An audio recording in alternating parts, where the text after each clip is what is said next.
నమస్తే. ఆంధ్రప్రదేశ్ రాజకీయాల్లో షర్మిల తన మార్కు చూపిస్తున్నారు అంటే అవుననే చెప్పాలి. కాంగ్రెస్ పార్టీ చీఫ్‌గా బాధ్యతలు స్వీకరించిన తర్వాత ఆమె ఏ విధంగా ముందుకు వెళ్తున్నారో మనం చూస్తున్నాం. ఇప్పటికే ఒక సందర్భంలో రాష్ట్రం అంతా సుడిగాలి పర్యటన చేశారు. అలాగే ప్రత్యేక హోదా అంశంతో ఢిల్లీలో దీక్ష చేశారు. తర్వాత మళ్ళీ ఇప్పుడు సెకండ్ ఫేజ్‌లో భాగంగా 5 రోజుల్లో 8 నియోజకవర్గాలు సుడిగాలి పర్యటన కూడా చేయబోతున్నారు.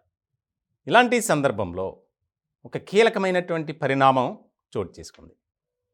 తూర్పుగోదావరి జిల్లా కృష్ణుడిపాలెం ఆ గ్రామంలో కొంతమంది క్రైస్తవ ప్రతినిధులు ఎవరైతే ఉన్నారో వారితో షర్మిల భర్త బ్రదర్ అనిల్ కుమార్ సమావేశమయ్యారు. చాలా ఆసక్తికరంగా చర్చించుకుంటున్నారు దీని మీద. ఇప్పటికే గత సంవత్సరంన్నర కాలంలో విజయవాడ, విశాఖపట్నం, రాజమండ్రి, భీమవరం ఇలా 4 చోట్ల చాలా సందర్భాల్లో సమావేశాలు నిర్వహించారు. దానికి క్రైస్తవ ప్రతినిధులతో పాటు బీసీ, ఎస్టీ, ఎస్సీ అలాగే కొంతమంది మైనారిటీ ప్రతినిధులు కూడా ఆయనతో భేటీ అయ్యారు.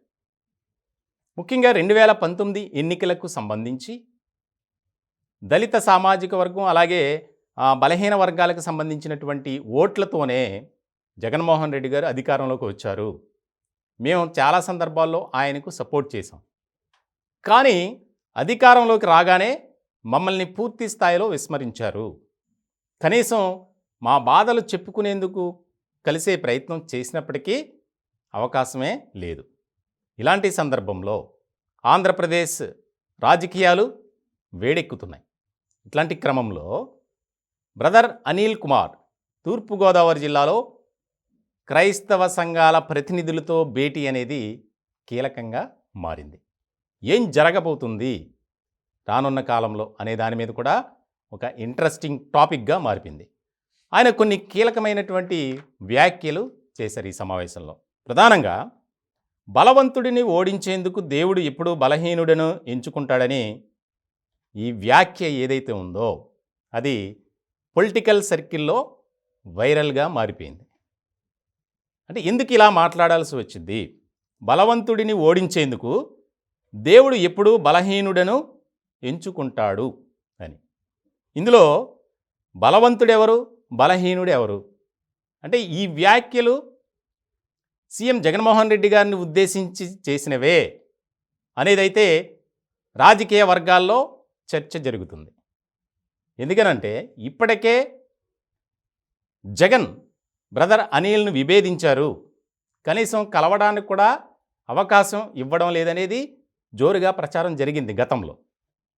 ఇలాంటి సందర్భంలో తన సోదరి ఎవరైతే షర్మిల ఉన్నారో ఆమె కాంగ్రెస్ పార్టీలో కీలకంగా మారటం ఆంధ్రప్రదేశ్ రాజకీయాల్లో ఒక మార్క్గా మారిపోయారు ఆవిడ. ఇలాంటి సందర్భంలో తన సోదరుడిపై వివాదాస్పదమైనటువంటి వ్యాఖ్యలు కూడా చేస్తూ వస్తున్నారు. ఇటువంటి సందర్భంలో బ్రదర్ అనిల్ సమావేశం చాలా ఆసక్తికరంగా మారింది రాజకీయ వర్గాల్లో. ఆయన కూడా ప్రత్యక్ష రాజకీయాల్లోకి రాబోతున్నారు. అంటే తన భార్య షర్మిల ఎవరైతే ఉన్నారో ఆమెతో పర్యటనలో పాల్గొనకపోయినప్పటికీ ఆయన సమావేశమయ్యేటువంటి ప్రతినిధులు ఎవరైతే ఉన్నారో వారు కాంగ్రెస్కు అనుకూలంగా మారబోతున్నారు అనేది ఇక్కడ బాగా చర్చ జరుగుతుంది. మొత్తానికి తాడేపల్లి ప్యాలెస్లో బ్రదర్ అనిల్ సమావేశం గురించి ఒక రకమైనటువంటి డిస్కషన్ నడుస్తుంది.